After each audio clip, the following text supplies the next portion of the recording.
Mulher em Queda, de Colleen Hoover. Traduzido por Priscila Catão. Narrado por Laís Helena. A Lauren Levine. Sem você, o Ali não estaria mais ali.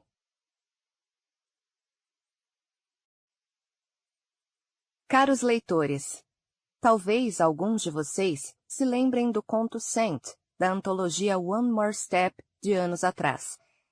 Para aqueles que não se lembram, vocês estão prestes a conhecê-lo de um jeito bem mais amplo. A antologia está fora de catálogo, mas alguns de vocês nunca pararam de me pedir mais da história. Por algum motivo, aquele conto permaneceu vivo no coração de vocês, mesmo sem estar disponível de maneira oficial. Como escritora, não há nada mais inspirador para mim do que um leitor dizer que quer ver mais dos personagens que criei. Eu queria dar a esses personagens o espaço que eles mereciam e desenvolver de verdade o mundo que apresentei de maneira tão breve em Saint. Peguei o conto que alguns de vocês leram e me dediquei de corpo e alma a expandi-lo. Faz 3 anos que não lanço um livro, desde É Assim que Começa. Não por ter passado 3 anos reescrevendo Saint, e sim porque estou fazendo outras coisas além de escrever. E sendo bem sincera, eu precisava me distanciar um pouco de uma carreira que começou a parecer mais estressante do que o normal. Entretanto, isso mudou quando mergulhei de novo nesta história. Escrever este livro me devolveu a alegria que senti ao escrever o conto original. Mudei o título e alguns nomes de personagens e de lugares, incluí cenas, acrescentei e mudei personagens, e até incluí algumas reviravoltas aqui e ali que não cabiam no conto. Eu queria que quem já o tivesse lido pudesse ter a experiência de um livro inteiramente novo e diferente, mas com a história e o estilo do conto como base. Enquanto dava vida à história neste novo formato mais completo, eu de verdade curti cada segundo. Só peço, por favor, que lembrem que, embora os escritores se inspirem na própria vida e alguns dos temas possam até refletir minha história de certas maneiras, este livro não é de jeito nenhum uma réplica da minha jornada ou da minha moralidade, nem um reflexo do que sinto a respeito dos meus colegas e ou desse ramo. É apenas uma aventura divertida pela qual os personagens me levaram e nada mais. Por favor, imploro a vocês que não tentem estabelecer qualquer ligação entre minha vida pessoal e esta história, pois não há nenhuma. Sou apenas uma escritora escrevendo sobre outra escritora, e de maneira alguma estou defendendo o comportamento e ou os pensamentos da personagem. Foi uma alegria pensar em Saint de um jeito novo. Espero que vocês estejam prontos para ficar zonzos e curtir esta aventura divertida, sexy e às vezes sombria. Com muito amor, Colleen Hoover.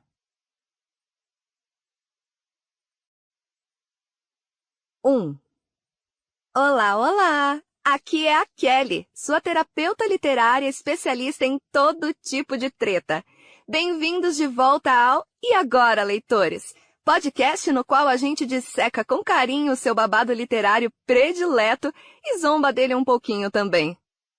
E eu sou Maika, seu sommelier de fofocas literárias e às vezes televisivas.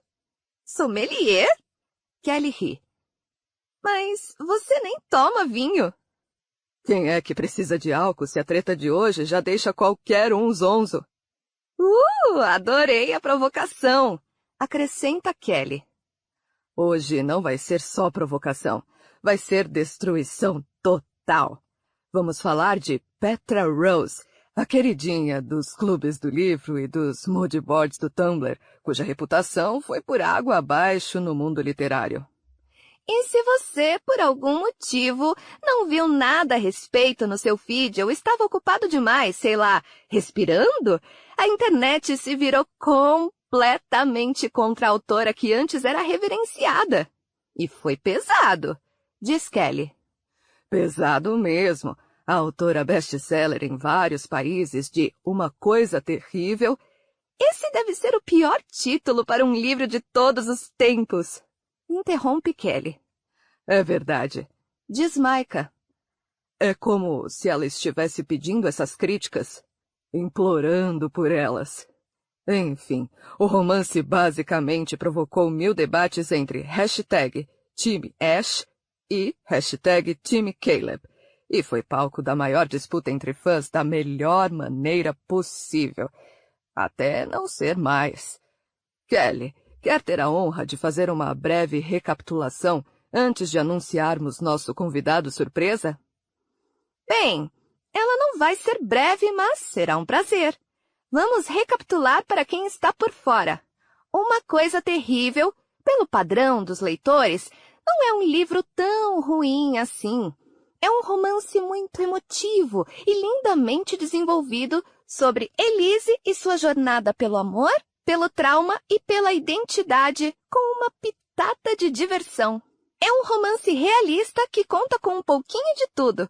O maior choque é que um livro sem qualquer dragão ou feiticeiro tenha feito tanto sucesso. Mas isso aconteceu não apenas por ele ser um romance sexy e barato. Os personagens tinham desenvolvimento e complexidade moral, ou seja, tudo para quem curte fanfic. Já deu para entender. Você gostou. Agora, fale logo da melhor parte. Diz Maika. Era meu livro preferido. Diz Kelly na defensiva. Ele ainda pode ser seu livro preferido. Não depois disso tudo, retruca Kelly. Tá, tem um triângulo amoroso, Elise, Ash e Caleb. Só mesmo quem passou 5 anos fazendo trilha no meio do mato é que não viu pelo menos um meme sobre Ash e Caleb. Tinham fóruns inteiros no Reddit dedicados a esse cabo de guerra de emoções. Mas aí veio a adaptação para o cinema. Maika solta um gemido. Chamar aquilo de adaptação é exagero, mas a adaptação era promissora e o orçamento era grande. Houve muita expectativa em torno do filme e o estúdio e a autora estranhamente estavam quietos. A gente não ficava sabendo nem das atualizações no elenco, tirando 2 dos protagonistas. Ninguém mencionava nosso querido personagem Caleb. Quando divulgaram o trailer, ele tinha sumido. Simplesmente, puf! Foi o suficiente para o quase estopim de uma guerra. Mas, mesmo assim, as pessoas foram assistir ao filme, apesar das preocupações iniciais que se espalharam pelo TikTok. Diz Kelly. E das preocupações discutidas neste podcast.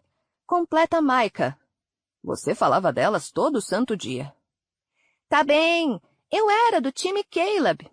Enfim, eles tiraram o personagem. Tiraram todo o triângulo. Reestruturaram a história para que falasse só de Ash e de sua conexão com Elise. Os fãs não ficaram nada contentes, nem mesmo os fãs do time Ash, pois o que eles iriam fazer com todos os produtos que a autora tinha vendido a eles? Depois do horror que foi o filme, o time Ash nem fazia mais sentido. Usar uma camiseta com #TeamAsh escrito fazia parecer que você não era do time da Elise, quando todos nós éramos do time da Elise. Nós fomos traídos, Maika. Traídos! Pois é. Foi traição no nível gritando na chuva toda coberta de manchas de vinho tinto, diz ele. Não quero falar daquela noite. Eu estava chateada. Os 2 riem. Tá bem, diz Kelly. Todos nós sabemos como Hollywood funciona e que a maioria dos autores não tem qualquer influência nas adaptações. Alguns poucos têm essa sorte, mas a maioria não. E no começo, Petra adotou a clássica tática do "não foi culpa minha". Ela postou no Instagram algo do tipo: "E aí, pessoal, eu não tive nenhum controle no processo criativo. Fiquei tão chocada quanto vocês." E, sinceramente, a gente acreditou mesmo nela, diz Maika. Por, 5 segundos. Até... Coloquem uma trilha sonora dramática aqui. Vazaram uma conversa antiga entre Petra e um dos produtores. Ela não só sabia da mudança, como também gostou dela. Isso! E o que foi mesmo que ela disse na conversa? Pergunta Kelly. Tem uma mensagem aqui. Vou ler. Responde Micah. Abre aspas. Você tem razão. Muita gente está dizendo que o personagem não é verossímil. Então, por mim, tudo bem cortá-lo. Talvez o filme fique melhor sem Caleb e o triângulo amoroso. Fecha aspas. A frase melhor sem Caleb fez as pessoas surtarem, afirma Kelly. Tipo, melhor? Melhor? Não dá para simplesmente apagar metade de uma comunidade inteira de fãs e dizer que você estava apenas descartando o que não servia mais. A revolta foi imediata, diz Micah. TikTok, Reddit e X, antes conhecido como Twitter, mas na real continua sendo Twitter, foram dominados pelas hashtags Cancelem Petra, uma adaptação terrível e uma autora terrível. E é por isso que digo que Uma Coisa Terrível é o pior título de livro de todos os tempos. É fácil demais zombar dele. Fácil demais mesmo, diz Kelly. E agora tem fãs literalmente queimando seus exemplares de Uma Coisa Terrível. Estamos no meio de uma verdadeira rebelião literária.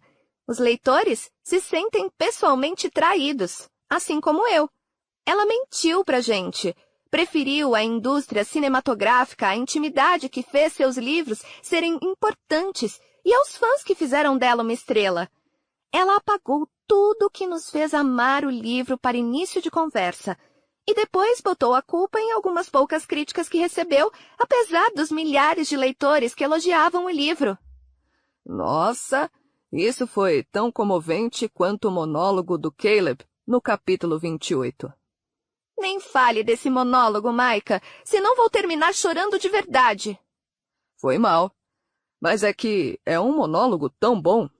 Teria sido ótimo vê-lo no telão do cinema. Ô, povo de Hollywood que está me ouvindo! Não tem povo algum de Hollywood ouvindo a gente, Micah. Temos 2.000 assinantes. 2.000 assinantes fiéis que nunca trairiam a gente como Petra traiu os próprios leitores. E veja só o que aconteceu com ela. Ela levou mais em conta os poucos que eram irrelevantes e agora até seus fãs mais fiéis lhe deram as costas. Ela traiu a todos nós.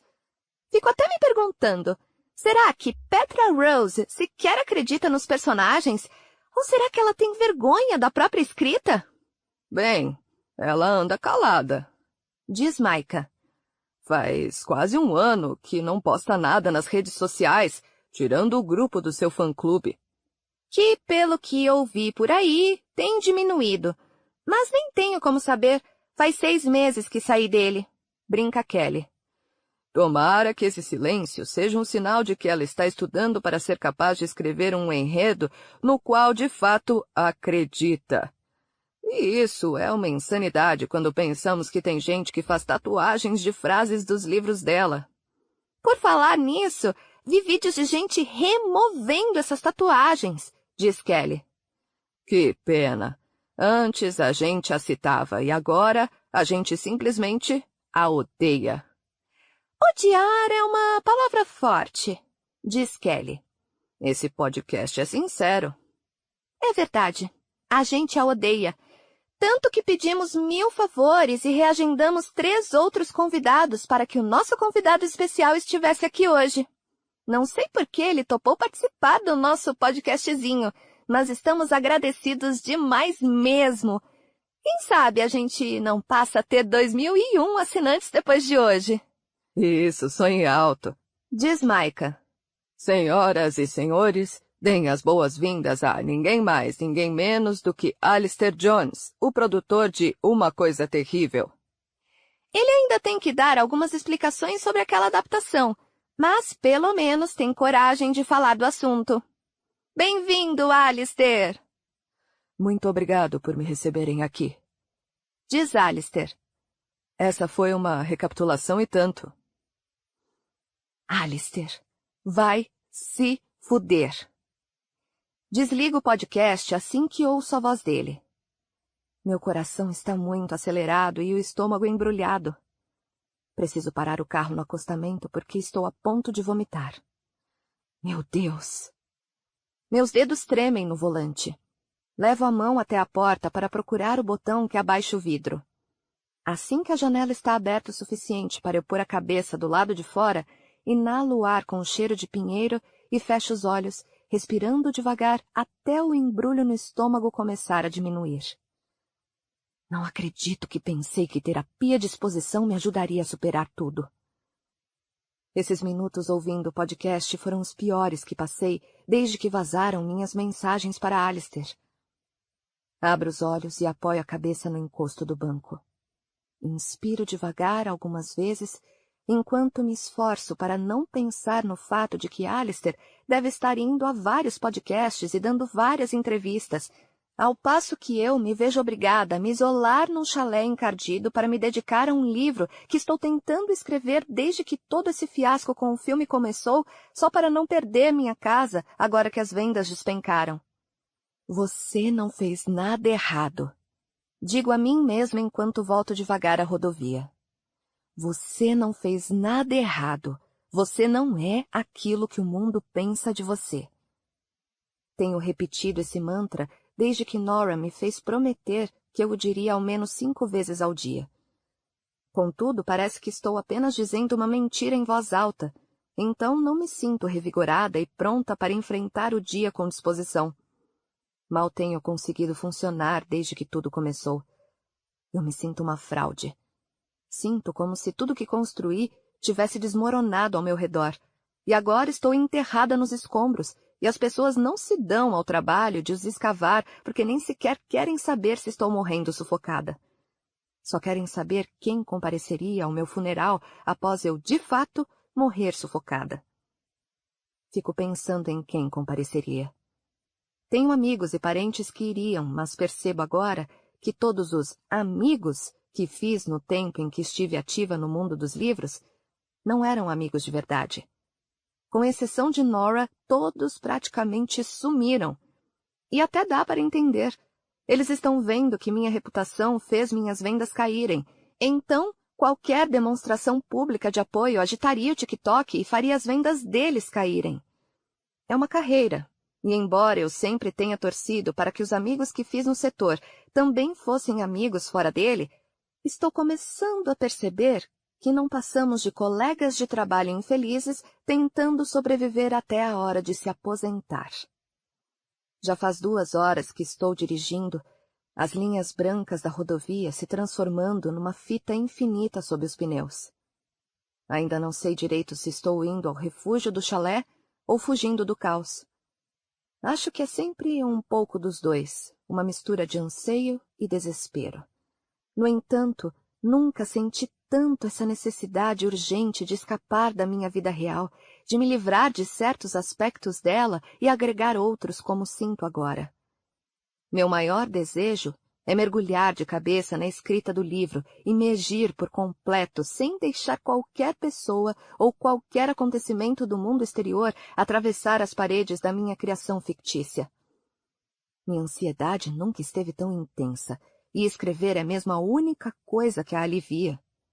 Só espero que dê certo desta vez. Essa sensação de urgência, essa expectativa desesperada de que serei capaz de me redimir, só vai passar se eu chegar ao chalé e me comprometer por completo. O bloqueio criativo tem me esmagado e me sufocado exatamente desde o momento em que meu nome começou a aparecer nos artigos fora da esfera literária. É uma ironia cruel, não é mesmo? O sonho de uma pessoa de ter muita fama pode se tornar o pesadelo de outra com muita facilidade. Meu celular vibra no porta-copos e a tela brilha com mais uma notificação que aumenta minha ansiedade. Desativei as notificações das redes sociais depois que as críticas pesadas começaram.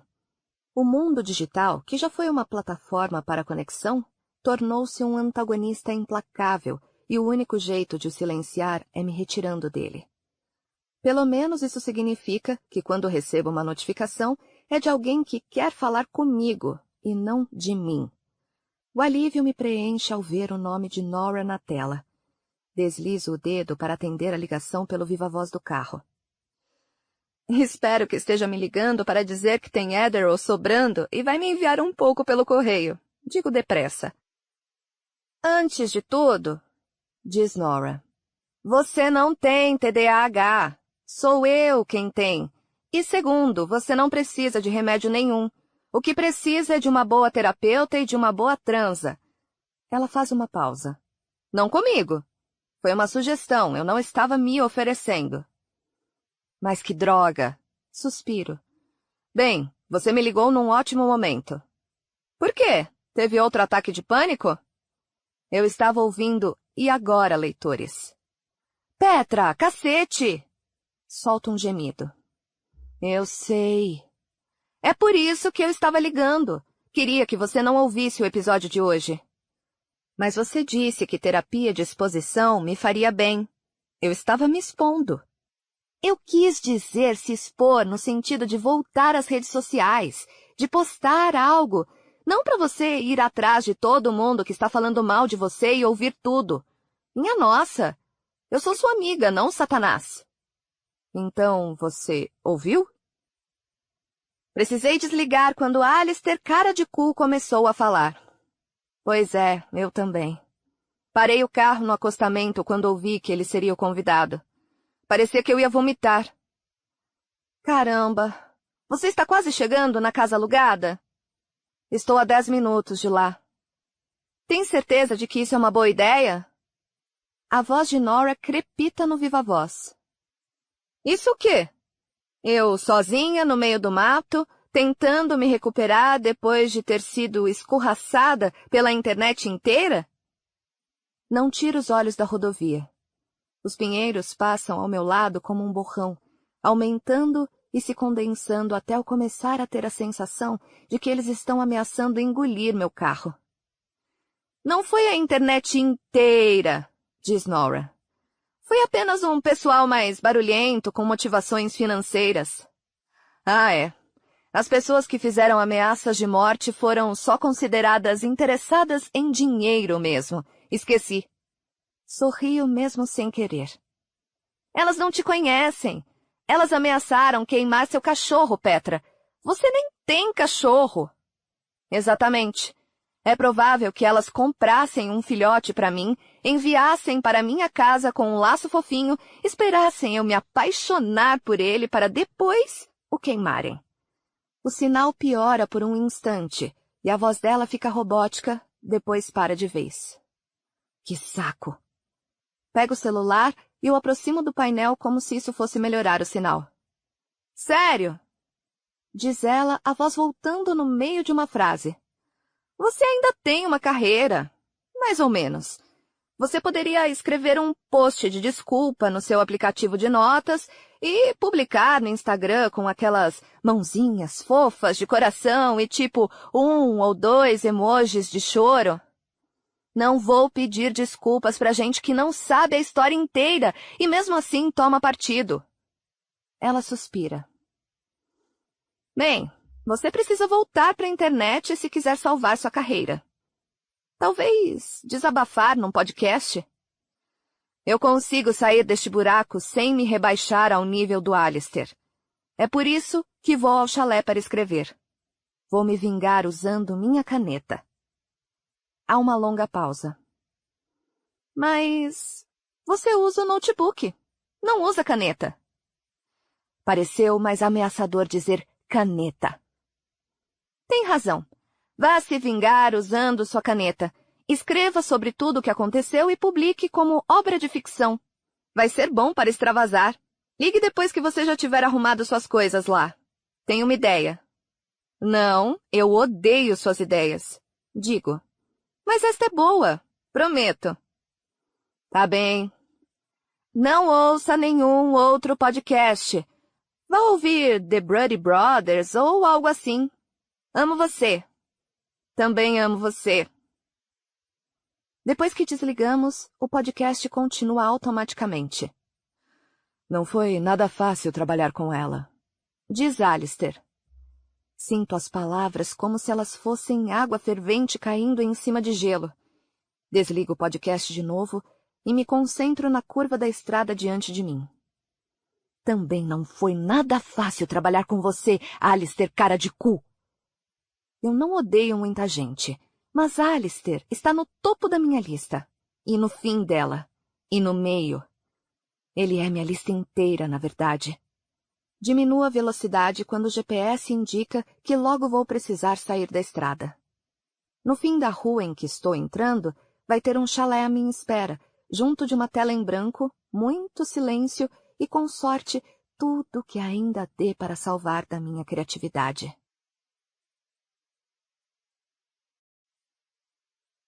Dois. Se eu tiver vizinhos, talvez não dê para salvar nada da minha criatividade. Evito reservar lugares com vizinhos, mas tenho uma casa na rua do meu chalé. Acessei imagens do satélite do local antes de fazer a reserva, só para garantir que não havia outro chalé por perto. Não quero ouvir crianças barulhentas gritando a qualquer hora do dia e da noite. Parecia que nessa rua inteira não havia mais nada, além da propriedade onde vou me hospedar. Mas tem um chalé que deve ter ficado escondido atrás das árvores quando o Google tirou as fotos. Então ele passou despercebido por mim. Meu chalé fica escondido no fim da rua de 1,5 km onde estou, então é um alívio perceber que as duas construções não ficam uma do lado da outra. Tem pelo menos 500 metros entre ambos. Prefiro não ter vizinhos, nem carros passando. Eu me distraio com facilidade. Quanto menos pessoas eu vir, quanto menos conversas for obrigada a ter, mais vou poder me concentrar. Certa vez, programei um dos meus retiros de escrita e conheci as vizinhas antes mesmo de entrar na casa. Era um grupo de mulheres passando o fim de semana fora e terminei bebendo com elas toda a noite e sem trabalhar nada. Nem sempre a distração é ruim, mas desta vez, levando em conta o quanto é importante cumprir o prazo, qualquer distração seria negativa. Esse é o motivo pelo qual solto um gemido quando me aproximo da entrada do chalé e vejo um humano. Um humano vivo, respirando, no alpendre da propriedade a qual estou chegando. Com tantos avanços tecnológicos, não há absolutamente nenhum motivo para o anfitrião da propriedade vir me encontrar. Mas aqui está ele. Nem sequer o conheço e já o acho a coisa mais irritante do mundo. Retiro o que disse. O formato dos corgis é irritante demais. Um corgi parece uma coisa meio incompleta. É como se Deus tivesse começado a criar uma raça de cachorro e tivesse desistido no meio do caminho, deixando-os como um meio-termo esquisito. O corpo deles é comprido demais para as patinhas atarracadas e a cabeça grande demais para o restante do corpo. É como se eles fossem cair de cara no chão a cada passo. Sempre que vejo um, não consigo deixar de pensar que se trata de um erro cósmico andando com suas 4 patas por aí. Se houvesse um corgi aos pés daquele cara, eu acharia que tinha morrido e ido parar no inferno. O sorriso do homem se abre e meio que fico esperando o rosto dele se partir ao meio por não conseguir conter tantos dentes. Seus passos animados me fazem pensar que se trata de alguém querendo agradar demais, como se ele quisesse me convencer a fazer a reserva que já paguei meses atrás. Por que estou tão mal-humorada assim? Ah, é. O podcast. Relaxo o rosto enquanto paro o carro e pego o celular. Também busco o meu chaveiro, o que tem um spray de pimenta. Nunca precisei usá-lo, mas quase nunca fico sozinha com desconhecidos. Roço o polegar na latinha do spray enquanto aguardo no bolso, e o peso do metal frio é reconfortante. Estou no meio do nada, cercada por uma floresta densa que parece engolir a rua atrás de mim. E apesar de ter certeza de que eu conseguiria acabar com esse sujeito se as coisas dessem errado, não sei se aqui alguém ouviria meus gritos de socorro. Cadê o urso quando se precisa dele? Pela página do anfitrião no site, sei que o nome dele é Louis Longsetter. Que tipo de nome é esse? Parece nome de personagem de série de comédia, e não nome de alguém que vive no mundo real com pais de verdade que disseram o nome em voz alta e pensaram, Isso, vai ser este. Acho que uma pessoa chamada Louis Longsetter nem sequer conseguiria ser perigosa. Entretanto, o jeito como ele está parado, como se estivesse me esperando há mais tempo do que deveria, faz com que eu questione essa suposição. Tento imaginar um assassino chamado Louis Longsetter. Quase dou risada de tão absurdo que isso seria, mas, como sou uma mulher prestes a passar semanas isolada, a ideia de que ele poderia representar uma ameaça fica na minha cabeça como algo indesejado e incômodo, como um carrapicho que não desgruda. Chegou na hora certa, exclama ele, a voz animada demais, alegre demais, como se eu fosse uma convidada de honra e não apenas mais uma hóspede. Ele desce a escada meio que dando um pulo esquisito e se aproxima de mim de uma maneira que é tanto ansiosa quanto inquietante. Nunca vou com a cara de gente animada. Odeio isso. Sei que é um defeito, mas tenho defeitos demais para me preocupar em minimizar esse. O GPS funcionou bem. Sussurro enquanto abro o porta-malas com um pouco de urgência demais. Louis Longsetter pode até não parecer nome de assassino, mas tenho quase certeza de que já existiu um assassino em série chamado Peach Skin. Tudo é possível. Agora Louis está ao meu lado. Ele põe o braço no porta-malas e pega as alças da minha bagagem. Ele tira as duas de uma vez só e as solta de lado no cascalho, provocando um baque abafado. Franzo o rosto, resistindo à vontade de reclamar. São malas da Rimowa. Novas, elegantes, caras e até o momento sem arranhão ou desgaste. Ganhei de aniversário alguns meses atrás, e esta é a primeira vez que tenho a chance de usá-las. Eu me orgulho de ter conseguido mantê-las em condições perfeitas. Até agora. Eu me abaixo depressa e ponho uma das malas na posição correta enquanto reprimo uma onda de irritação. Louis, alheio a isso, imita meus movimentos e põe a outra mala para cima, mas o vejo arrastá-la enquanto ele se dirige para o alpendre. As rodas arranham no cascalho como unhas numa lousa. Estremeço, tiro a outra mala do chão e a carrego. Você é a Petra Rose, não é? A tal da escritora? Pergunta ele enquanto me olha por cima do ombro. A tal da escritora? Assinto e sigo logo atrás dele, me esforçando para tentar dar um sorriso educado. Sim, senhor. Estou aqui para me inspirar, no silêncio. Acrescento. Tem compras no banco de trás que ainda preciso descarregar, mas prefiro que ele não saiba. Só quero que ele vá embora. Queria que tivesse ido embora antes de eu chegar. É por isso que as propriedades de aluguel têm fechaduras digitais e instruções para fazer check-in sem o anfitrião. Subimos a escada do alpendre. Eu carrego minha mala com cuidado para que as rodas não arranhem nos degraus, enquanto Louis arrasta a outra como se nem estivesse pensando nela. Não li nenhum livro seu, diz ele quase em tom de desculpa. Mas minha esposa disse que acha que leu um. Ele para no alpendre e tira um molho de chaves do bolso. Mas nós vimos o filme.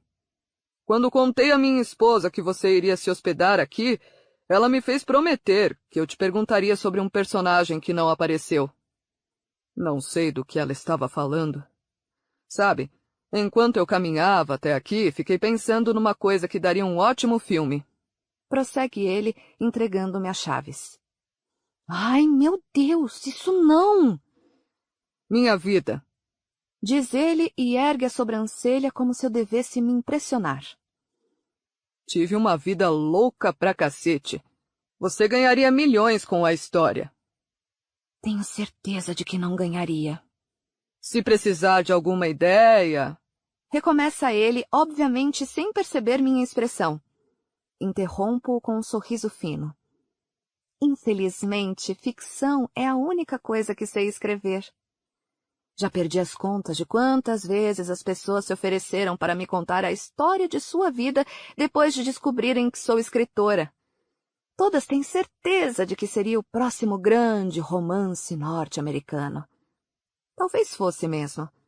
A minha vida que com certeza não daria um grande sucesso. Mas quem sabe, se você ouvisse minha história... Diz ele. Bem, se ela é tão boa assim, você mesmo deveria escrevê-la. Respondo sem querer soar grosseira. Ninguém conhece sua história melhor do que você, e você não deveria dar suas ideias de graça. Digo com o tom de voz educado, mas por dentro só quero que ele vá embora. Sou disléxico. Diz ele balançando a cabeça, e então diminui um pouco o sorriso. Muito disléxico. Não sei se deu para perceber pelos meus e-mails. Sendo bem sincero, depois que reconheci seu nome e vi que você era a escritora, fiquei meio nervoso na hora de responder. Achei que você riria dos meus erros de gramática. Jamais.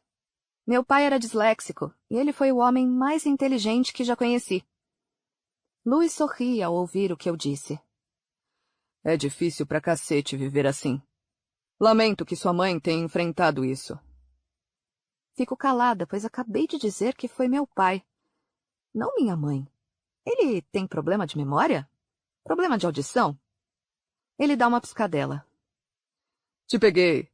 Foi piadinha de disléxico. Sorrio. Pois é, me pegou mesmo.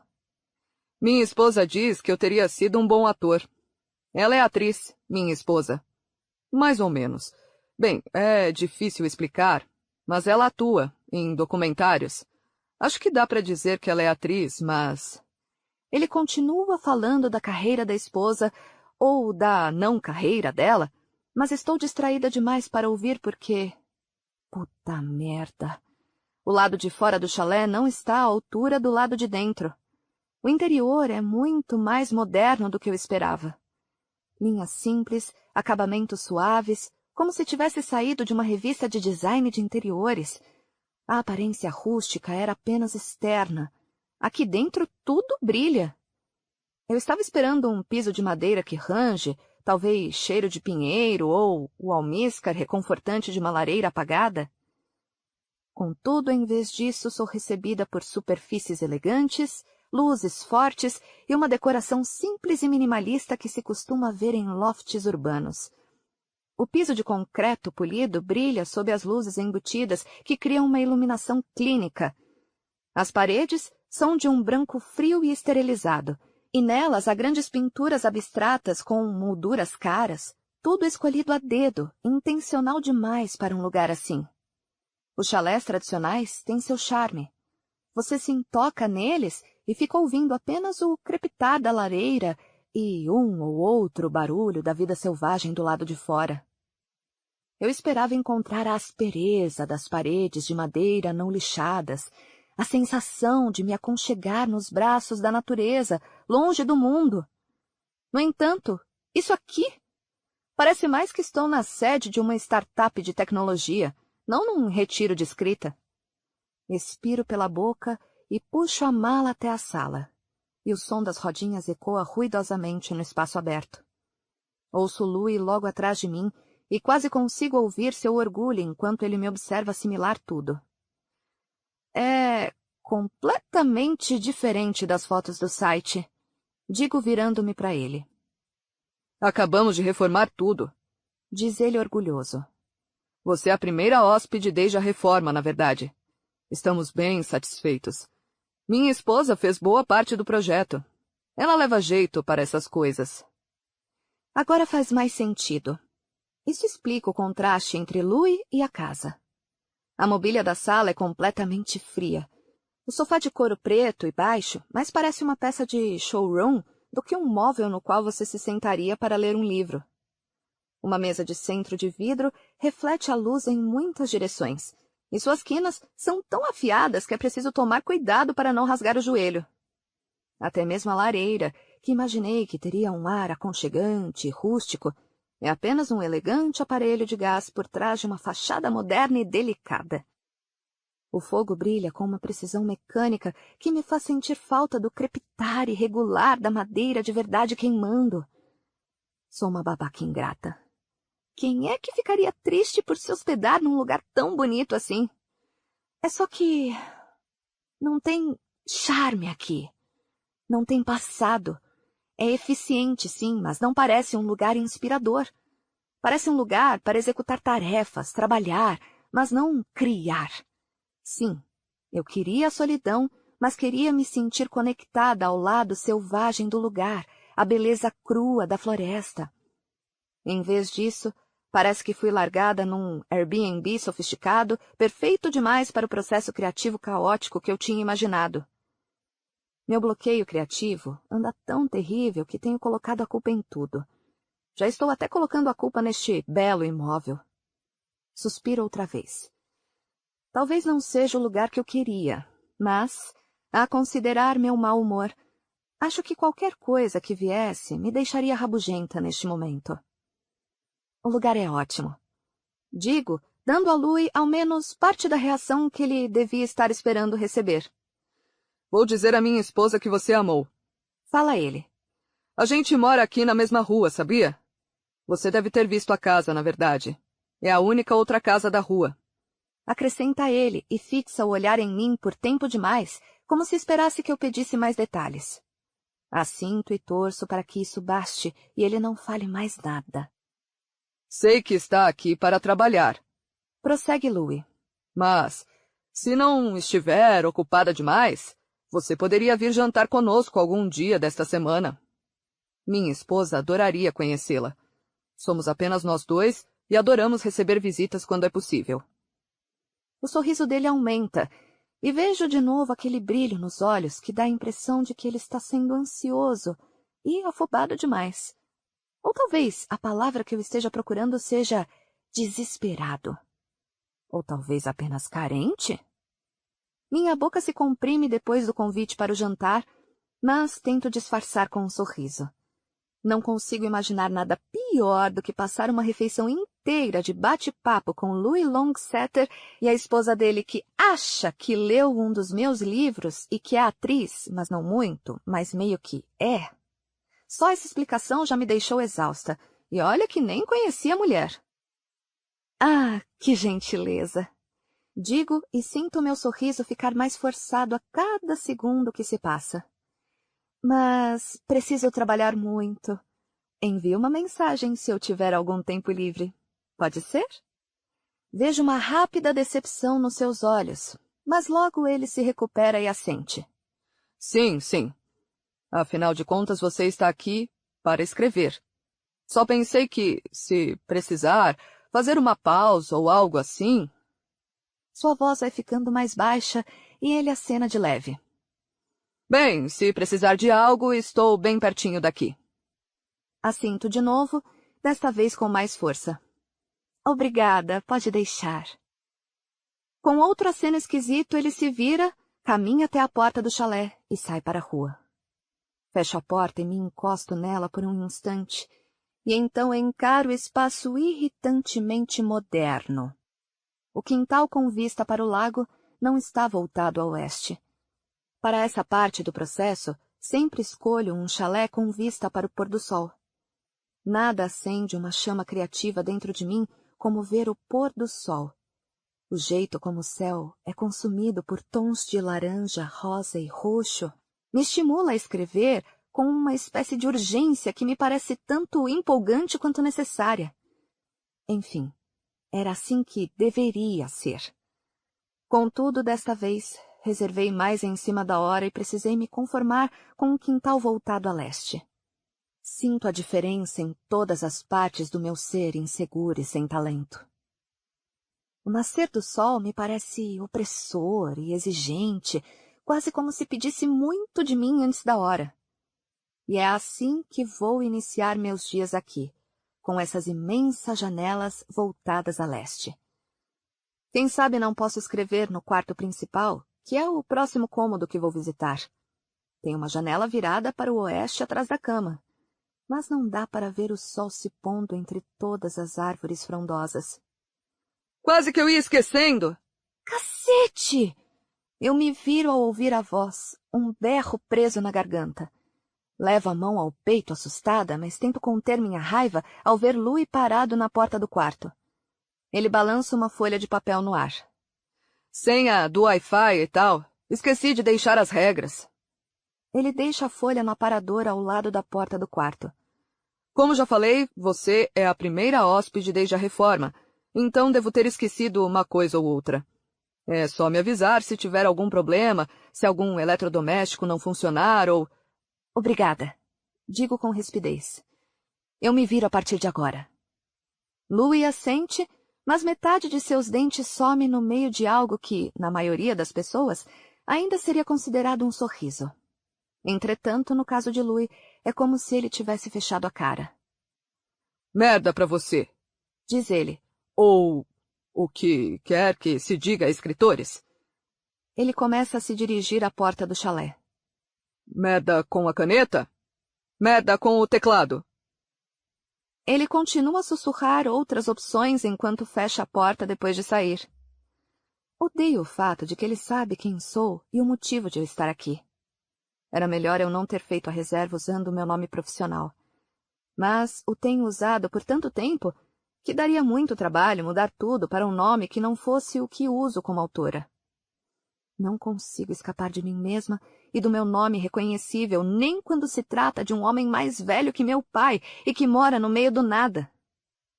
Por mais que eu tente fugir do fato de que sou Petra Rose, estou aqui, estou ali, estou na porra de todos os lugares. Na capa da revista People, no programa E! News, no site TMZ, em podcasts com apenas 2.000 seguidores. Bem, se é isso que paga as contas, tenho certeza de que eu estaria fazendo exatamente a mesma coisa, mesmo que escrever não tivesse dado certo como deu. E cacete, eu tenho seguidores. Eu deveria monetizar minhas redes sociais e começar a falar mal de mim mesma também. Acho que ganharia mais dinheiro me xingando do que sendo eu mesma. Sempre tive medo de que isso acontecesse. A perda da anonimidade. Contudo, acho que nunca imaginei que seria nesse nível. Comecei a escrever por pura diversão. Era uma necessidade. Uma maneira de escapar quando minha vida real se tornava caótica. Eu ficava empolgada e os leitores se empolgavam. Eu escrevia sobre o que quer que eu quisesse. Lutadores de MMA gostosões, alienígenas atacando a Terra, fazendeiros se apaixonando por garotas da cidade. 17 livros depois, meu nome era conhecido, as contas estavam sendo pagas e a vida era boa. Parecia que eu estava no topo do mundo. Infelizmente, a gravidade puxa todos nós de volta para baixo. E caramba, caí feio. Foi como se alguém tivesse cortado meu paraquedas e transmitido minha queda ao vivo pela televisão para o mundo inteiro ver. E é por isso que eu estou em apuros, atrasadíssima num prazo com a hipoteca da casa vencida. E sabe qual é a cereja do bolo? O bloqueio criativo.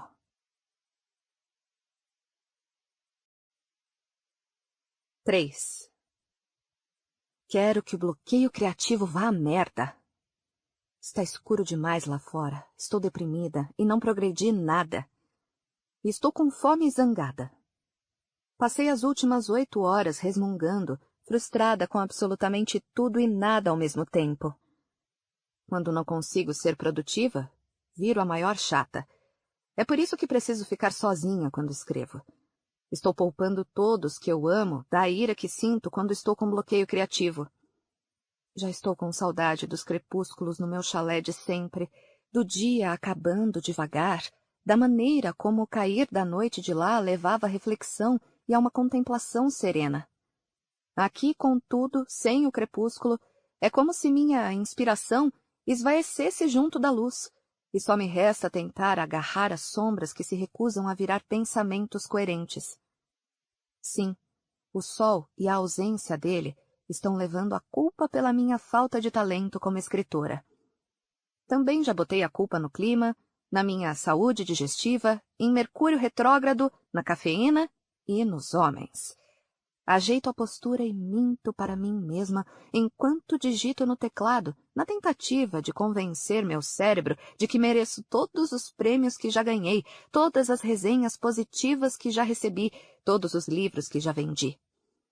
No entanto, a voz que proclama que não passo de uma fraude que deu sorte Sempre fala mais alto. Odeio a síndrome do impostor.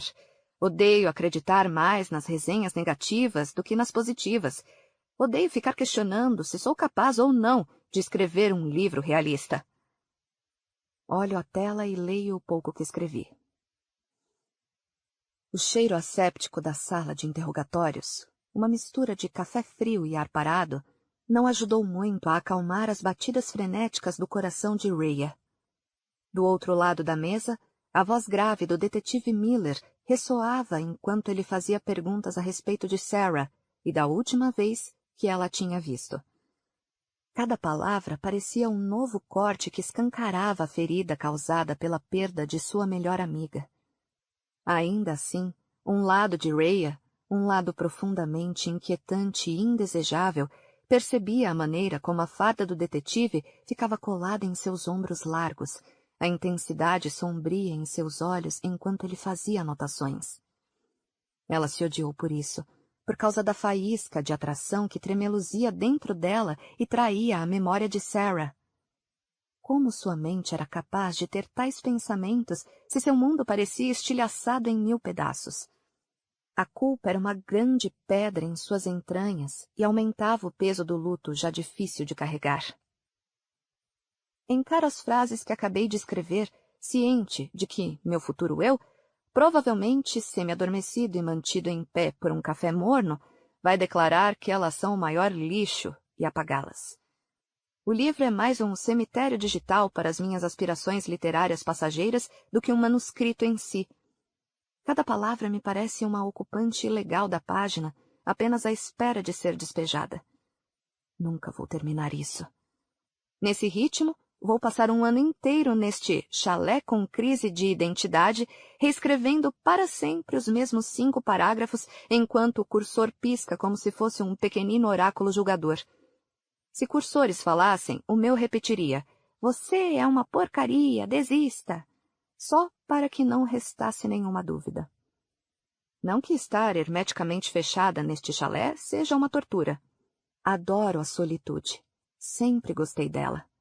É por isso que várias vezes ao ano alugo lugares assim e me transformo temporariamente numa eremita com vista para o lago, tudo para me livrar do ar sufocante de Sacramento. Muitas vezes aquela cidade, abençoada seja, fica parecendo um gigantesco e ruidoso abraço de concreto que nunca pedi. Contudo, aqui? Aqui é silencioso, tranquilo e tem cheiro de água fresca e pinheiro. Então, sim, tem isso. Preciso aceitar o poder do pensamento positivo e me concentrar no fato de que essas escapadelas não são apenas para mudar de lugar. Elas são minha terapia mental. Eu me afasto da mesa, o cursor ainda piscando e me julgando em silêncio, e vou até a cozinha. O cheiro de café velho continua no ar, uma prova da sessão de escrita mais otimista que aconteceu antes, quando eu estava convencida de que o café me curaria. Só que aí lembrei o quanto odeio o gosto de café. Vou até a porta do chalé e a abro para respirar ar fresco. Do lado de fora, o mundo está como um caleidoscópio de tons verdes e marrons, mas tudo que consigo ver são sombras no escuro. Vejo algo se mover ao longe, então semicerro os olhos para tentar enxergar o que é. Congelo quando a vejo se mover de novo. Uma sombra. Uma silhueta. Meu coração acelera. Sou tomada por um pavor intenso e gélido. Encosto na porta sem ar. É para este chalé ser meu refúgio, meu abrigo, e não o cenário de um filme de terror no meio do mato. Contudo, quando a silhueta aparece ao luar, meu pavor se transforma em alívio envergonhado. É apenas Louis Longsetter. Ele me vê à porta de perto do lago e acena de modo amistoso. Um guaxinim caiu na armadilha! Grita ele do outro lado do quintal. Ele ergue o que parece ser um animal morto e mole, e sinto pena da pobre criatura. Me desculpe se eu tiver te assustado. Consigo dar um sorrisinho trêmulo e acenar de volta, meu coração ainda tentando se recuperar da disparada repentina. O lago é público, Qualquer pessoa pode acessá-lo, mas acho estranho que ele tenha decidido ir até lá com uma hóspede na casa. Aperto o botão para abaixar todas as cortinas, e quando estou prestes a me virar de costas para a janela, meu celular vibra e me assusta de novo. Olho a tela. Nora. Merda! Esqueci que eu disse que iria ligar depois de me ajeitar aqui. Oi. Digo, a voz ainda um pouco trêmula. Então, minha ideia é a seguinte, diz Nora com uma energia quase frenética transbordando de sua voz e passando para o celular, num nítido contraste com o pânico silencioso que acabo de sentir. O que vai ser desta vez? Pergunto e franzo a testa. Por favor, não me diga que quer fazer corujas em macramê de novo. Meu escritório não tem mais espaço para os seus projetos de artesanato. Nora solta uma risada, um som animado, leve. Não vai ser coruja em macramê, mas essa ideia nem é ruim. Eu estava ficando craque nelas. Não, tive uma ideia para ajudar na sua situação. Mas vou precisar que confie em mim. Dou um suspiro demorado, cansado. Conheço esse tom de voz. Ele costuma preceder uma sugestão que vai ser ou incrivelmente brilhante ou completamente assustadora. Nora, do que está falando? Do seu grupo fechado. Começa Nora, a voz ficando mais baixa e conspiradora. Acho que devemos fazer uma live por lá. Só a gente e alguns milhares de pessoas em quem sempre confiamos implicitamente e que não fariam capturas de tela nos dias em que nosso cabelo está horroroso. Fico sem ar. Fazer uma live? Nora, você pirou? Estou com trauma de gente da internet. E se alguém mandar para fora do grupo? E daí se fizerem isso? Agora a voz de Nora está intensa, bem de encontro à minha ansiedade. Francamente, Petra, você precisa parar de ligar tanto para tudo. Você acha que outros escritores famosos ligam para as redes sociais? Acha que eles ficam pensando obsessivamente em cada comentário, cada insulto, cada palavra que escrevem e que pode acabar virando uma captura de tela? Há um momento de silêncio da minha parte. Depois, com hesitação, digo... sim. Acho que eles fazem isso, sim. Nora dá uma risada. Tá bem, você deve ter razão, admite ela. Mas está na hora, Petra. Faz 1 ano que você parou de fazer suas lives comigo. Faz 1 ano hoje.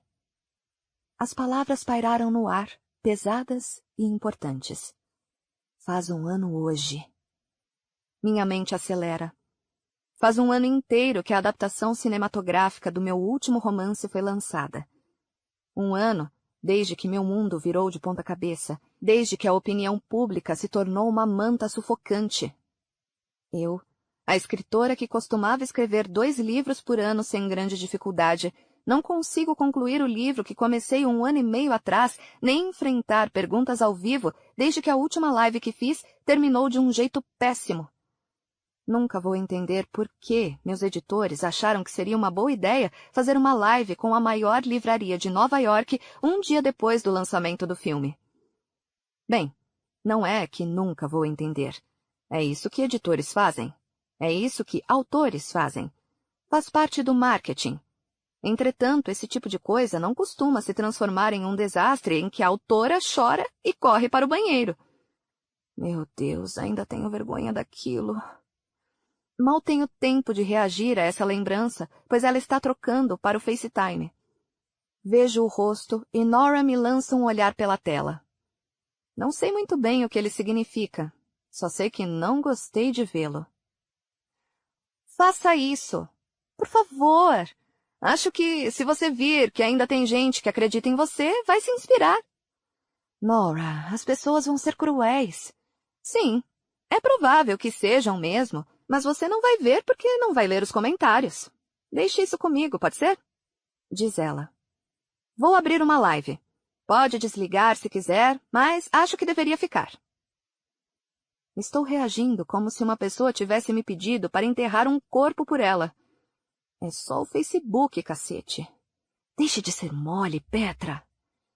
Passo os dedos depressa nas olheiras para limpar possíveis manchas de rímel que tiverem sobrado do dia. No entanto, nossos leitores estão acostumados a nos ver assim, de cara lavada, imperfeitas, e em geral no meio da noite quando bate a inspiração, ou, no meu caso, a frustração. Nora e eu fazíamos lives espontâneas o tempo todo, em grande parte porque tínhamos menos fãs e eles eram bem mais simpáticos. Contudo, quando fui ficando mais famosa, as perguntas foram ficando mais maldosas. E isso foi antes do drama mais recente com o vazamento das minhas mensagens. Durante certo período, nossas lives se tornaram regulares, tanto que passamos a monetizá-las e a contar com esse dinheiro para pagar algumas contas. Nossos vídeos feitos tarde da noite ficaram surpreendentemente populares no TikTok e ganhamos mais leitores assim do que com qualquer estratégia de marketing tentada antes. Os escritores assistiam porque éramos honestas sobre o processo criativo, sobre como ele pode ser difícil, como é frustrante escrever uma frase que parece correta num instante e errada logo depois. Falávamos dos dias em que queríamos desistir e as pessoas pareciam se identificar. Acredito que nossa transparência era reconfortante para elas e as fazia sentir que não estavam sozinhas com suas dificuldades. E não eram apenas os escritores. Os leitores também adoravam. Eles podiam ver como nossos livros eram feitos muito antes de chegarem às prateleiras. Nora e eu compartilhávamos uma ou outra coisa para mantê-los interessados. Uma frase aqui, um detalhe do enredo ali. Soltávamos pistas que os deixavam alucinados de expectativa. Acho que, de certa maneira, era como se dessemos acesso aos bastidores, e assim os permitíssemos dar uma olhada por trás das cortinas como não poderiam fazer em qualquer outro lugar. Eles nem sequer se incomodavam com spoilers, só queriam participar do processo mesmo. Só que aí, 1 ano atrás, eu parei. Nora ainda faz lives, mas agora é só ela. Nada de TikTok, prometo, diz Nora. É apenas para o seu grupo do Facebook. E ele é fechado, então só vai ver quem estiver lá. Consigo ouvir a esperança dela aumentar, mas a minha está repleta de terror enquanto ponho o notebook diante de mim. Nora, digo com uma voz suplicante, não sei se consigo. Concentre-se apenas em mim. Sua voz interrompe meus pensamentos, calma e reconfortante. E na câmera. Vou selecionar as perguntas uma por uma, Petra. Você vai ver como isso é fácil e familiar, e vai se sentir muito melhor. Você sabe melhor do que ninguém que nada nos motiva mais do que os leitores. E você se isolou deles por tempo demais. Isso vai te ajudar a escrever, prometo. Respiro fundo, tento ajeitar um pouco o cabelo e abro meu grupo. Espero Nora preparar a live e me convidar a participar.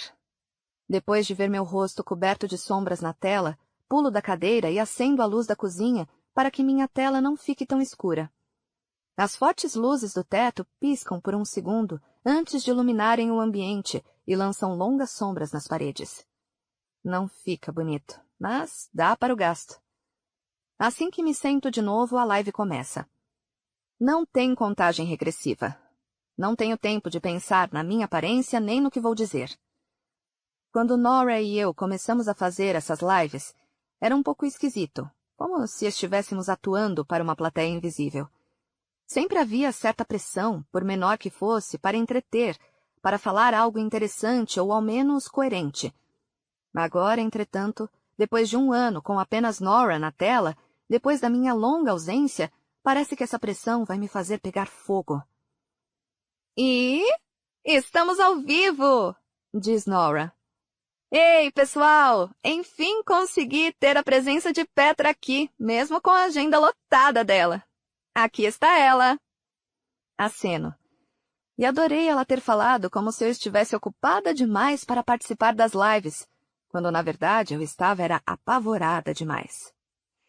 Petra, você não faz ideia da saudade que eu estava. Como vai sua vida? Tem algo interessante para contar? Nós duas rimos, consciente de que foram perguntas retóricas. Todo mundo sabe como vai minha vida, contudo respondo. Ah, sabe como é, mesma coisa de sempre. Sei que você se refugiou para escrever, comenta Nora. Esse lugar parece diferente. Fizeram uma reforma onde você costuma ficar, foi? Olho para trás de mim e ao redor, erguendo o notebook para que os leitores vejam o lugar. Não, desta vez precisei escolher um local do outro lado do lago. Mas vejam só este lugar, é incrível. Uau, você devia ter me convidado, diz Nora. Você sabe que a gente nunca trabalha quando estamos juntas. Pois é, mas isso é culpa sua. Você está sempre botando alguma série de crime viciante e aí a gente fica assistindo a um episódio atrás do outro e quando vamos ver, os dias passaram e nossas férias acabaram. Férias, digo rindo. Quem me dera. Nem lembro a última vez em que tirei férias. Ah, deixe de ser mimada, brinca Nora. Você está numa linda casa que não é onde você mora.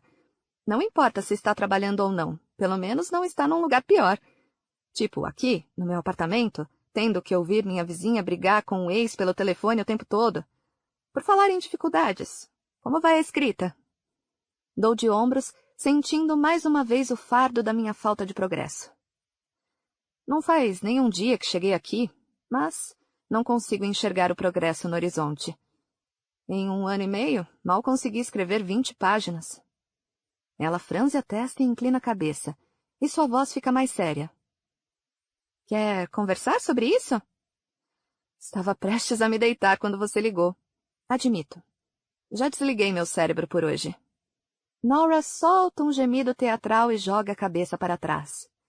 Eu estava na esperança de ver 1 ou 2 capítulos. Sorrio, mesmo sem querer. Eu também. Nora balança a mão para que eu não me preocupe. Você se cobra demais. Suspiro e as censuras familiares vêm à tona. Sou minha pior crítica. Ou, pelo menos, costumava ser. Ela revira os olhos para mim, algo que já fez umas 100 vezes depois de me ver desse jeito. Já decidiu pelo menos o nome dos personagens? Sim, pelo menos isso. Mudo de posição na cadeira, sentindo um pouco de orgulho desse progresso, por menor que ele seja. Cameron é o principal interesse romântico da heroína. O apelido dele é Ken, e nossa heroína vai ser a Rhea. Os olhos de Nora brilham. Ken e Rhea, diz ela testando os nomes. Gostei. Eles são casados ou vamos ver como eles se conhecem? De certa maneira, teremos as duas coisas. Ken é casado, digo hesitante. Pelo menos segundo o meu plano de 2 anos atrás. Nora ergue a sobrancelha. Ah, que inesperado! Vai ser um triângulo amoroso? Hesito e olho para fora da tela por um instante, como se a resposta pudesse estar escondida em alguma sombra. Não sei. Foi o que planejei, mas... talvez eu mude. Nunca se sabe. Fiz o primeiro esboço da história antes das reações negativas à adaptação, e acho que meu bloqueio é em parte por causa disso. Fico tensa de não saber o que estou fazendo ao escrever sobre coisas que não vivi. Não, não, não, diz Nora e se aproxima da câmera com uma expressão de traída. Você sabe que amo triângulos amorosos. Eu quero o triângulo. Agora ela está choramingando.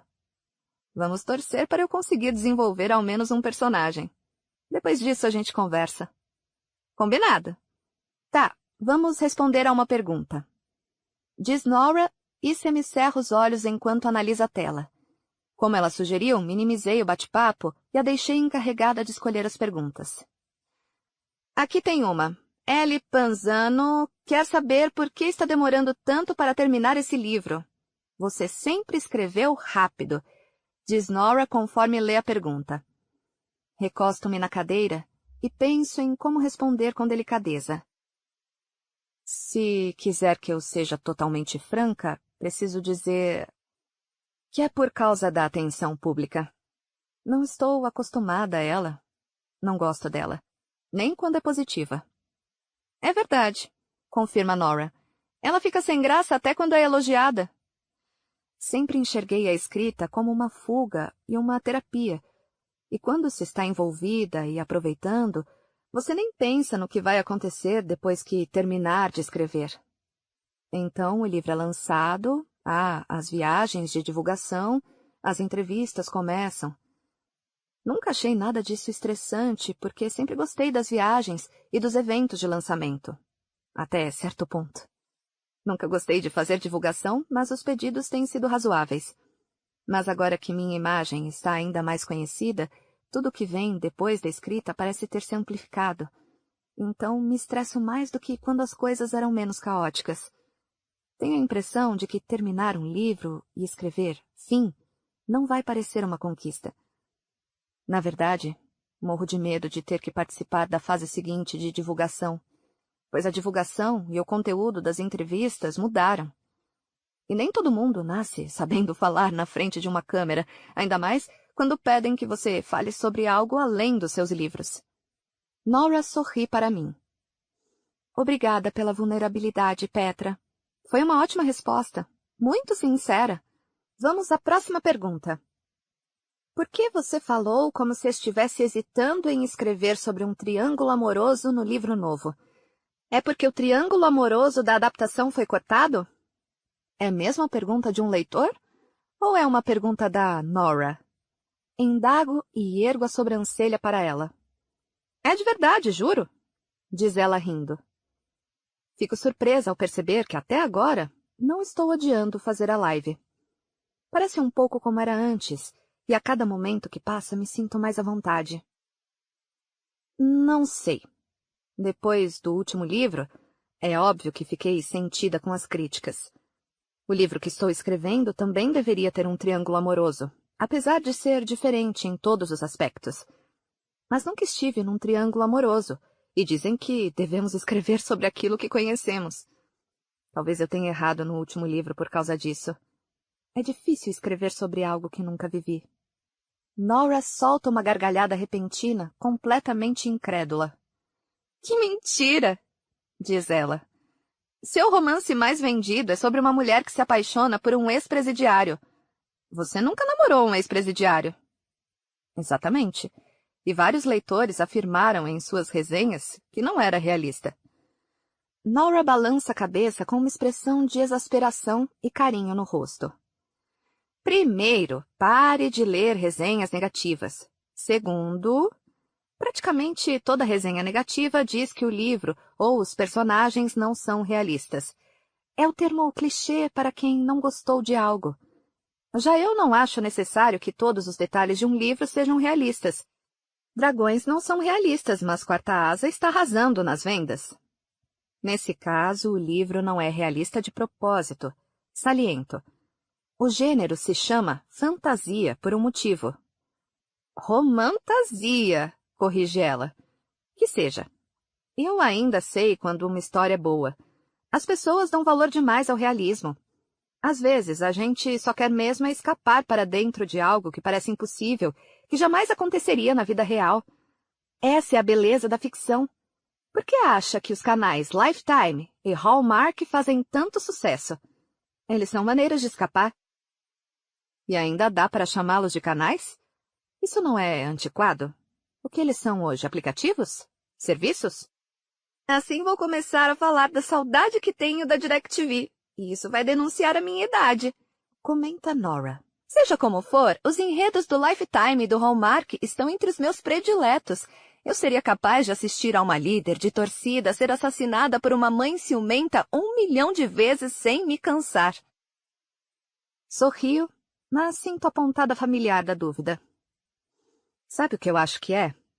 O principal motivo pelo qual não estou conseguindo escrever? Diga, diz Nora. Quero que a história pareça real enquanto a escrevo. Mas não sei se uma coisa pode parecer real se não a vivi. Talvez eu precise passar para a fantasia e dar um tempo no suspense romântico. Ou é isso, ou eu faço uma pausa e vou viver um pouquinho. Posso fazer coisas perigosas, cheias de suspense para adquirir mais experiência de vida. O que importa é o que as pessoas sentem enquanto leem. Insiste Nora, agora com um tom mais sério. Realista nem sempre quer dizer algo que você viveu. Basta que os leitores sintam que é possível.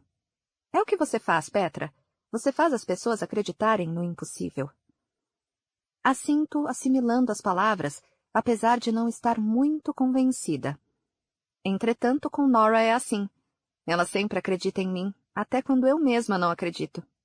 E talvez isso seja suficiente para que eu siga adiante por mais um dia. E quem é você para falar se uma história é realista ou não? Você também nunca namorou um ex-presidiário. Nora ri. Que você saiba. Sorrio, mas por dentro estou confrontando a frustração de sempre. Queria conseguir acreditar mais nas resenhas de 5 estrelas do que nas negativas. Os elogios estão lá, mais numerosos do que as críticas, mas infelizmente parece que me concentro bem mais no negativo do que Nora. É como se os comentários negativos fossem mais verdadeiros, como se por algum motivo eles fossem mais francos ou inteligentes, embora racionalmente eu saiba que isso não é verdade. Nora sempre foi melhor do que eu em ignorar as críticas e em confiar nos seus instintos e nos seus leitores. Já eu costumo deixar as vozes negativas fixarem residência na minha cabeça. Contudo, ao mesmo tempo, graças à infâmia que o filme trouxe à minha carreira, recebo muito mais atenção na internet. Então tem essa diferença. Eu costumava ter a mesma atitude de Nora. Talvez você devesse ter um caso para saber descrever perfeitamente as emoções dos personagens do seu livro. Brinca Nora. Ache um homem casado que lembre Cam e durma com ele. Dou uma risada. Mas parte de mim se aflige um pouco ao vê-la dizer isso tão abertamente na frente dos não sei quantos leitores que estão assistindo à nossa live. Sinto um aperto no coração, o tremor familiar do medo de um comentário casual ser mal interpretado, tirado de contexto e usado contra nós só para atrair cliques. Já consigo imaginar as manchetes de amanhã. Petra Rose quer transar com um homem casado. Nora nunca parece ter filtro, e é um dos motivos pelos quais eu a amo.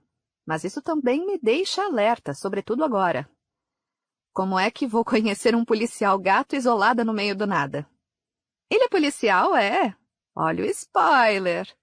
Nora sorri como se tivesse a solução perfeita. Talvez você devesse ir a algum lugar menos isolado. Comece a escrever numa Starbucks. Policiais adoram café. Talvez você devesse ir dormir. Sugiro. Está tarde em Nova York. Tem 200 pessoas mandando perguntas pra gente. Vamos responder algumas antes. Comenta ela enquanto observa os números aumentarem na live. Seus dedos passam pela enxurrada de comentários e perguntas que aparecem na tela. Encaro seu rosto, evitando ver até o número de espectadores. Prendo a respiração e espero o inevitável insulto, o comentário mordaz que vai justificar meus medos. No entanto, a expressão de Nora continua animada, tranquila. Ela é especialista nisso, mesmo que seja apenas para o nosso grupo fechado. Percebo que ela está me protegendo exatamente como prometeu. Os olhos dela brilham ao ver uma pergunta que chama sua atenção. Aqui tem uma boa, diz ela aproximando-se da câmera. A pessoa perguntou: você realmente acha que um escritor só consegue captar como um personagem reagiria se ele próprio tiver vivido a situação? Não é disso que se trata a imaginação? Nora encara a câmera com expectativa e ergue as sobrancelhas para mim como se quisesse dizer: essa é sua. Me inclino para a frente e cruzo os braços sobre a mesa, parando um instante para refletir. A pergunta parece mais pesada do que as que costumamos receber durante as lives. É uma pergunta que tem me inquietado ao longo do último ano e que ecoa no silêncio do meu chalé. E é difícil de responder, pois parece mais uma alfinetada do que uma pergunta. É difícil lidar com o síndrome do impostor. Digo com um suspiro. Os livros sobre escrita indicam que os escritores deixem a imaginação correr solta. Mas esses mesmos livros também recomendam escrever sobre aquilo que conhecemos. Bem, e se nós não conhecermos a situação, mas quisermos escrever sobre ela, e errarmos? Mas, na verdade, não existe errar nesse caso, né? Todo humano reage a determinada situação de um jeito diferente. Responde Nora, a voz ainda calma, uma âncora firme na minha onda crescente de dúvidas a respeito de mim mesma. Sinto que errei feio. Digo. É só olhar esse último ano da minha vida. Nora ergue a sobrancelha surpresa. Bem, já que você mencionou a grande polêmica, diz Nora, eu gostaria de falar dela se não se incomodar. Pode falar. Eu adoraria ouvir o que você tem a dizer. A gente escreve ficção, diz Nora, para entreter. Não entendo como e quando a diversão passou a ser enxergada de um jeito totalmente diferente. Você escreveu um livro, e isso já é motivo de elogio. Você escreveu dezenas de livros, poxa. Livros divertidos, interessantes, às vezes comoventes. Por que os autores começaram a ser tão criticados quando um leitor discorda deles, ou odeia os livros deles, ou a adaptação? É um livro. É um filme. Não estamos operando cérebros, não estamos salvando vidas. Algumas pessoas podem discordar de você. Digo. Quero dizer, entendo o que você falou e concordo com a primeira parte. Não é mais tão divertido agora que recebemos resenhas de vários meios e não apenas da Amazon e do Goodreads. Agora as pessoas fazem vídeos e dedicam perfis inteiros nas redes sociais a fazer resenhas. Então, as vemos mais. Os leitores estão mais envolvidos e têm mais impacto. Mas isso também é algo positivo. Uma resenha boa que viraliza pode mudar a vida de um autor de maneira muito positiva. Mas acho que você se enganou ao dizer que livros são apenas para entreter. Na minha opinião, livros e filmes podem ser ferramentas poderosas. Eles são capazes de mudar a opinião, o comportamento e o modo de pensar das pessoas. E sim, eles podem salvar vidas. Acredito de verdade que ler salva vidas. Interessante, diz Nora. E você acha que livros podem arruinar vidas? Que pergunta ótima. Não sei se estou preparada para respondê-la, mas Nora me dá um tempo para pensar em como responder. Com certeza tem gente que acha que livros arruinam vidas. É por isso que eles são banidos. Eu concordo com essas pessoas? Não com o banimento de livros. Mas me preocupo ao ver que certos leitores, principalmente os mais novos que leem livros para adultos, não sabem estabelecer um limite entre ficção e realidade.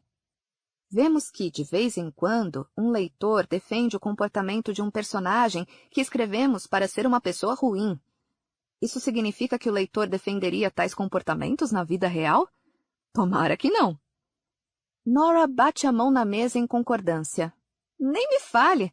É tanta gente que me implora para eu escrever uma continuação para redimir aquele personagem terrível do meu primeiro livro que fico bem triste pelo ser humano, diz Nora. Sem falar nas complexidades dos humanos e sua moralidade.